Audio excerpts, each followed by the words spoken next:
తెలుసారా ఒకప్పుడు ఈ గట్టు దగ్గర నుంచి ఆ బ్రిడ్జ్ దాకా మొత్తం మందే. నాకెందుకు తెలియదు బా, మన తాత పత్యాపాల కోసం మొత్తం అమ్మేశాడు కదా. ఎగ్జాక్ట్లీ. మనం మళ్ళీ ఈ భూములన్నీ కొనేయాలరా. కొనేద్దాం బా. అవును బా, కొనేసి ఏం చేస్తాం? మనం పొలం పనులు రావు కదా. పొలం పనులు కాదురా, ఇప్పుడు ఈ భూములు ఉన్నాయి కదా, మధ్యలో వరకు పొలాలుంచి అటుపక్క మనం గేటెడ్ కమ్యూనిటీ కట్టి దానికి ఏస్థెటికల్ లివింగ్ ఇన్ విలేజ్ అని పేరు పెట్టి ప్లాట్లు అమ్మేద్దాం. మన సిటీ వాళ్ళు ఏస్థెటికల్ లివింగ్ ఇన్ విలేజ్ అనగానే ఎగబడి మరి కొనేస్తారు.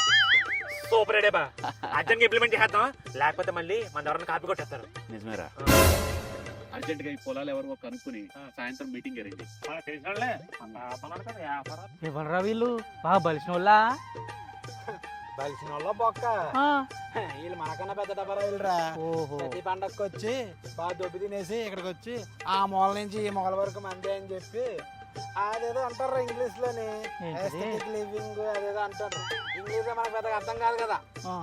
పొలం పొలం పోదాం పద. ఓహో, దీనికా వీళ్ళు ఇంత బిల్డప్ ఇస్తున్నారు? నవ్వుకోండి, బాగా నవ్వుకోండి.